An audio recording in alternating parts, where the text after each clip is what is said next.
In today's edition of NHL Trade Talk, we're talking about some of the top players from the Rangers that are apparently available. We have some new information on new teams that might be interested in those guys. Plus, we have information on Max Domi, as well as a few other players that apparently might be on the move and are looking for a fresh start. And that's coming up next.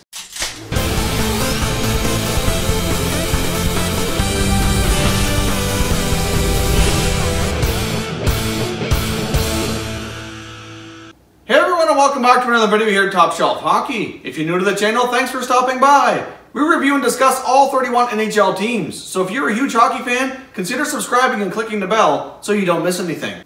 Alright, so as we mentioned off the top, we have some players here that might be on the move. Mainly I want to discuss the New York Rangers situation. There's been all kinds of Rangers rumors that we've discussed here on a few occasions, and I have some updated information on some teams that might be looking at their players and some potential deals that might go down. But before we get into the Rangers, we have a few other smaller news and notes to discuss on some other players that might be on the move or may have requested a trade from their current NHL teams. First of all, I want to start with the Arizona Coyotes. It's been reported now that Max Domi may be made available by the Coyotes to trade him out to get him a fresh start. Obviously, after his 52-point rookie season, things have not gone so well for Domi point-wise and production-wise.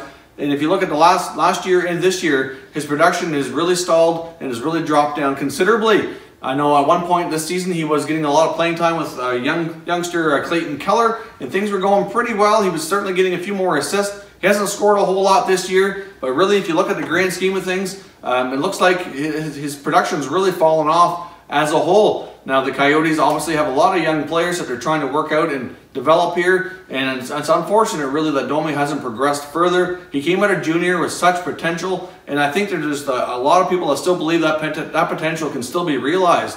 I think a lot of it has to do with the fact that with their team the way it is in Arizona, he's been given more of a defensive almost type of role with the team. And really, for a young guy who's more of an offensive player, I think it could be just a case of just maybe not given the right role this year and not really given the opportunity to excel. Obviously, if he's given a fresh start with a new team, I guess we'll see if things can improve for Domi. So it has been rumored that the Coyotes are willing to make a deal with Max Domi to send him out of town if they can get the right deal coming back. Now, they don't have any speculation right now on what teams might be interested. And this is a deal that might wait until the offseason, as you know, it depends on what's offered, I guess. Teams may look at Max Domi as an upgrade for the playoffs, but typically you see more guys that are pending UFAs or a little bit more experience to be added as depth players for playoff runs. Not to say that it couldn't happen, but I wouldn't be completely shocked if Max Domi is traded before the deadline, but it's likely, I think a pretty good chance this waits for the offseason, and it's hard to say where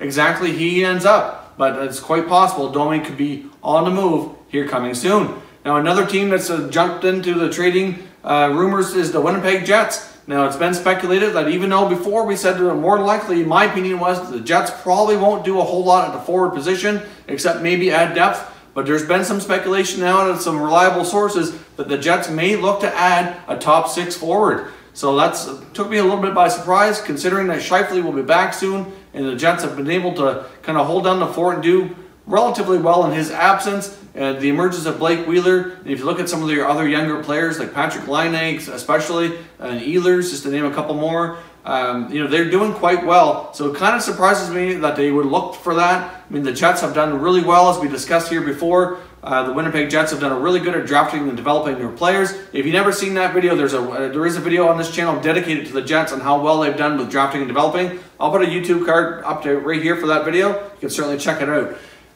But as I mentioned, they have a lot of prospects because of that, so they could move a younger player to kind of upgrade to a more experienced winger. But if I were the Jets, to be honest, I would kind of tread lightly here. I think they've done so well this year that you also got to remember that you might risk messing with your team chemistry, and you know, might not always be for the best. I think one player we could rule out as far as wingers that are available that the Jets are probably looking at is probably not Evander Kane. Obviously, as we know, Evander Kane left Winnipeg to go to Buffalo and wasn't on the greatest terms with that organization, so I can't imagine he'd be a player they're looking at. I'm not really sure who else, but it has been speculated that one of the Ranger guys that we're going to discuss here shortly, Rick Nash, might be somebody that's on their radar. So we'll get into Rick Nash a little bit more here in a moment, but either way, I just want to put it out there that it's been reported the Jets are apparently considering bringing in a top 6 or top 9 forward for the playoff run. Now, news came out of Toronto that their forward Josh Leivo has requested a trade, mainly due to the fact he's not getting a whole lot of playing time. Since that news is broke, it has been clarified that ideally Josh Leivo would not like to leave Toronto. He would rather stay. However, the fact is he'd also rather play, and he's just not getting the playing time. He's yet to be put in the lineup so far since the calendar switched over to 2018, and I can imagine for a player like him, it's getting a little bit frustrating. It's hard to develop if you can't get the playing time. Now, obviously, there's a bit of a logjam of forwards in Toronto, and so it's from the team's perspective, it's understandable why they have a hard time squeezing him in. But there could possibly be a move coming with the Leafs here soon, and I think they'll try what they can to accommodate Leivo. But if you look at it, like I mentioned in another video, you've noticed that one forward they sent down to the minors was Soshnikov, and I think the reason they did that was to get him some more playing time as well, and they kind of, I think they might be showcasing him because they know they've got too many forwards. They can't keep them all. They've done a really good job of drafting some of these guys. Fact is that they just can't keep all these players and have them all in their lineup. So why not try to move one or two of these guys for an upgrade in other areas, mostly on defense? Yes, the defense in Toronto has played better lately. They have a lot of good youth on defense as well. But the fact of the matter is, Hainsey's not going to be around too long. He's getting up there in years. And you can say what you want about Riley and Gardner. They're good offensive defensemen, but there's still a lot of blunders on the defensive side of the game. We've seen Travis Dermott play really well. We've seen Wall play really well. Obviously, Wall's been back down in the minors now as they've got Zaitsev back, and plus they have Roman Polak. We all know how much Babcock loves Polak. But the fact is, they could use another defenseman, in my opinion. Like, their young guys have played well, but they're going to want more experience going into the playoffs. Now, long term in the future, do they need somebody they can hold on to long term here? Probably not, because somebody would probably want to give these younger players more opportunity heading into the next year or two to really develop and see what they have. But the fact is, they've got too many forwards that just are going to have a hard time getting playing time. So between Leivo, Kapanen, Soshnikov, Kapanen's had more playing time at the NHL level lately. I think it's quite possible they package up one or two of these guys and try to land a defenseman. Not saying it's going to be a big name defenseman like a top one or two defenseman. I think it's more likely going to be a 3-4 guy, and maybe even a couple of defensemen for depth pieces. It's hard to say. I don't see them making too big of a splash. There has been, the Leafs have been linked to Ryan McDonagh, but as I'm going to get into here when I talk about the Rangers momentarily, I'm not so sure that's going to happen. I think that there's another team that might have more to offer that might be a better fit for the Rangers to talk about McDonagh with. But we'll get into that here momentarily. As far as the Leafs go, like I said though, I think that some of these young forwards might end up getting moved out to hopefully improve their defense and give them a better shot moving forward in the playoffs.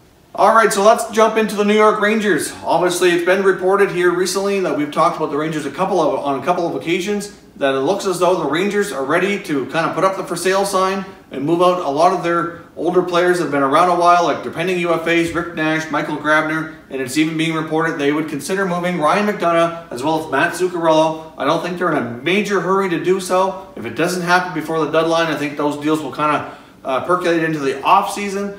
But I think it is more than likely, if they can find a deal they're happy with, all of those trades are going to go down. Obviously, Grabner and Nash are more than likely to happen before the deadline because of their pending UFA status. Personally, in regards to Michael Grabner, I'm not sure if they're on his radar, but I think a team that should take a long look at him would be Calgary.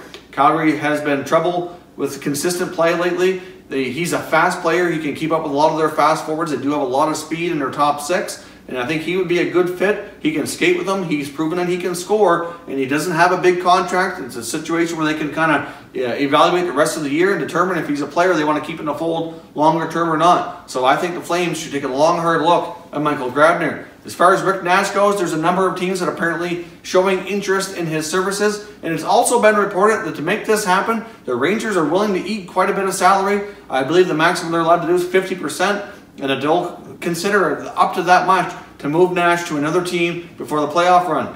Now, apparently there's 4 or 5 teams showing interest in Rick Nash. It's been reported that even teams like Columbus, Nashville, Dallas, even Pittsburgh. I think Pittsburgh would probably prefer Evander Kane, but they have to have some plans A, B, and C in place. They're apparently in the mix. And as I mentioned earlier, with the Jets now reportedly looking for a top 6 or top 9 forward, that they may be in the mix as well. So there seems to be a fair bit of interest in Nash. He has been a pretty decent playoff performer if you look at his whole career history here. And the fact is he's got a lot of experience, and a lot of those intangibles can be very valuable to a younger team that doesn't have a lot of playoff experience. So like a team like Winnipeg, could probably benefit greatly from a player like Nash. Even for the most part, even like a team like Columbus, who has lots of leadership, that could be something that kind of puts them over the top. And obviously Columbus has been having a hard time too. Obviously we all know Nash has a history with the Blue Jackets. That's where he started his career. I'd be a little bit surprised if he went back to Columbus. I'm not sure he's really what they need right now. I think the other teams would be more likely, like a Nashville, maybe a Winnipeg, or even the Dallas Stars as well, as they all try to build on their consistency here for the playoffs. But the main team that's been showing interest lately, that's been speculated in Ryan McDonagh, is the Tampa Bay Lightning.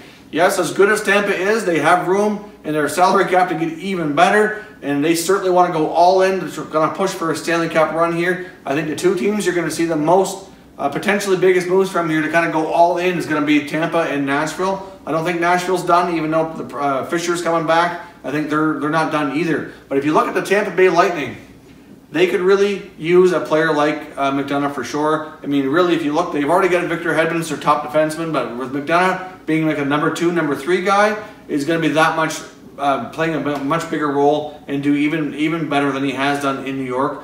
And really, I think McDonagh might be a player that might put Tampa over the top here and just make them too strong for anybody in the Eastern Conference to touch. They might already be there anyway. But one thing with the Lightning, they've done a fantastic job at drafting. They have a lot of prospects. So for a team like New York, who might be looking to get younger and retool, they have a lot of players in their system who are, at this point at least, expected to be NHL quality prospects. They've done a really good job, and if you look at just watching even just the last year or two of the World Junior Championships, they've had a lot of guys show up in those tournaments and do very well. Like, for example, they have one player from a couple of drafts ago, Matthew Joseph. He's a really fast skater, showing a lot of potential. This is his first full year playing in the American League, and he's doing really well down there. They've got other players like Taylor Radish, Boris Kachuk. They've got, who else? The Tampa also has Anthony Cirelli and Brett Howden as well. So they've got, you know, some good guys. And if you look at their roster in Tampa, even like a Matthew Pekka or Yanni Gord, like, you know, these are players that are still quite young, that they could package up, you know, 1 or 2 of these guys with maybe a pick or something, and they have the assets to land a player like McDonagh, and they can work it out with the salary cap to get him in there. So I'd keep your eye on the Lightning as somebody who's looking to probably make one more bold move here to really put themselves over the top for the playoffs. And I could see, if those two teams get together, I could see that deal working for both sides. It's been reported that both teams have been scouting each other quite substantially, and so I wouldn't be completely shocked to see that deal go down. Obviously, we know those two teams have history. Wasn't too many years ago we saw the Ryan Callahan for Martin St. Louis deal go down. So those teams have history. They've got the assets. I think it could work for both sides. So if the Rangers are going to trade McDonagh, keep your eye on the Tampa Bay Lightning. So don't forget as well to follow us on Twitter. You're going to see our Twitter handle right here. We're also on Facebook and Instagram, and all those links are in the description down below. Thanks very much for watching, everybody. We'll catch you next time.